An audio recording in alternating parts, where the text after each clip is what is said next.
Hi, Andrew here, and it looks like we've entered the mid-game. The beginning, the opening third, the opening phase, was truckers start protest. Prime Minister Totalitarian Trust Fund ridicules them. Protest blows up beyond all expectation. Prime Minister Wired and Willie sees the truckers and runs and hides. Um, Protesters get some traction, some a change in the dialogue, a change in the assumptions. And then I said, but beware, the beast. There's a lot of fight in the beast, and the beast will fight back. And that's where we are.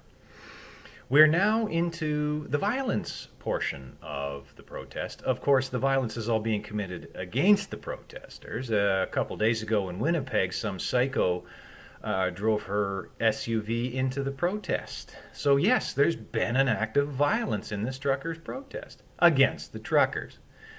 And then the fascist goober in charge of the Ottawa police, and probably aided and abetted by our misgovernment in Ottawa, got GoFundMe to commit wire fraud. There was pushback, and the wire fraud was challenged. And I find it interesting that it was American governors who don't actually have a dog in this hunt who were fighting back.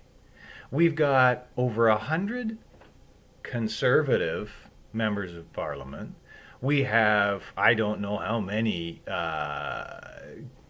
conservative senators. None of them got involved, but at least two or three American governors, and probably a whole lot more, said, oh, GoFundMe put itself out as a money-raising organization, and it's stolen this money. It's stolen $10 million to redirect it to other use. That's wire fraud. Suddenly GoFundMe backed down and said, oh, no, no, no, no, no, no. We're not going to give it away to the causes we like. We'll give it back. Well, that's a bad business model for GoFundMe, and in response to that, another fundraising organization started up a fundraiser for the truckers and raised, I think they're up over $5 or $6 million. So they're getting the fundraising is proceeding at pace. By the way, the amount of money raised in a week for the truckers is greater than the money raised by our federal political parties in like the last quarter or 6 months or something. This isn't a fringe element, but that doesn't matter. The powers that be are scared, led by Chief Coward Trudeau. They're scared and they're lashing out. And there was the talk about bringing in the army, and that got laughed off because, you know, the army's for killing people and breaking things, and if you're going to start shooting the protesters and blowing up their trucks, you turn downtown Ottawa into a war zone. That's probably not good optics. But there is fight in the beast. I said I have concerns about the rank and file police officers. You see them down there on video. They truckers and citizen journalists and you name it are taking video, and the police are saying, "Oh, yeah, no, there's no violence," and they're generally being very good. However, last night, a gang of heavily armed, uniformed thugs were going through downtown Ottawa stealing. Yes, these were police, and it was done under the guise of very thin rubric of law, but they were stealing. They don't, according to lawyers that I have seen from I think it's the Justice Foundation, some others, there's no overarching law that allows them to confiscate fuel and supplies. This is armed robbery. They got guns, and they're taking stuff. This is armed robbery. The state is fighting back. We're in the mid game. What's the end game? I don't know. My belief and my hope is that what we're seeing is something very similar to The solidarity movement in Poland, when the shipyard workers finally had enough. And they had their strike, their protests, and eventually they brought down the Polish communist government. And that was the cracks that ended up bringing down the Berlin Wall and the entire Soviet Union.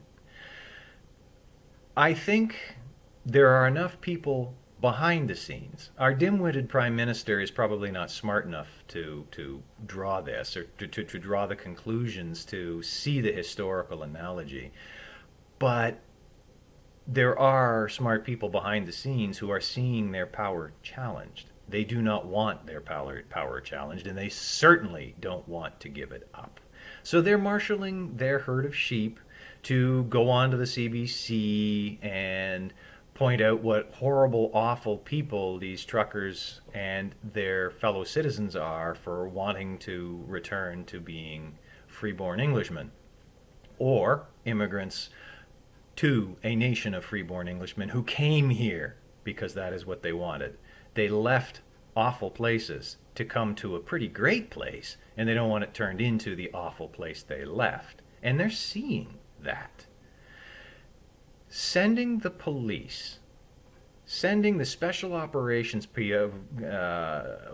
departments or squads or whatever they're called of the police to commit armed robbery brazenly in the streets of Ottawa is Banana Republic stuff. Granted, our illustrious black-faced leader is a deep, deep admirer of Banana Republic stuff. He has openly talked about how great he thinks the Chinese are. Million slave laborers, Uyghur genocide, small price to pay to bring about the totalitarian socialist revolution, I suppose. But we're there. We're in the mid-game. Now is where it gets tough. If they were going to fold, it would have happened quickly. Now, it's not going to be quick, I don't think. I fear. I also don't think that you can keep the lid on. The rusty wire that holds the cork, that keeps the anger in, gives way. The rest of the song quote is not germane. It's from Pink Floyd's Final Cut, if you care to look it up. But the rusty wire that holds the cork, that keeps the anger in, has given way. It's a peaceful protest. It's a group of, as I mentioned previously in Mark Stein's phrase, or at least one he popularized. They're happy warriors. They've got bouncy castles. The contrast between truckers and grannies and ordinary folk, kids in bouncy castles, handing out kielbasas, singing "O Canada," playing road hockey in the street, and heavily armed thugs stealing their fuel to try to freeze and starve them out, could not be more stark. That a significant portion of the Canadian population supports the armed robbers, the gang of thieves, sickens me. I've said it in different contexts, in different ways, about different things, but I'll say it again about this. If you support armed thugs sent in by the state to try to freeze and starve out women, children, and ordinary working stiffs, you are the monster. You are the problem, not them. We're in the hard part.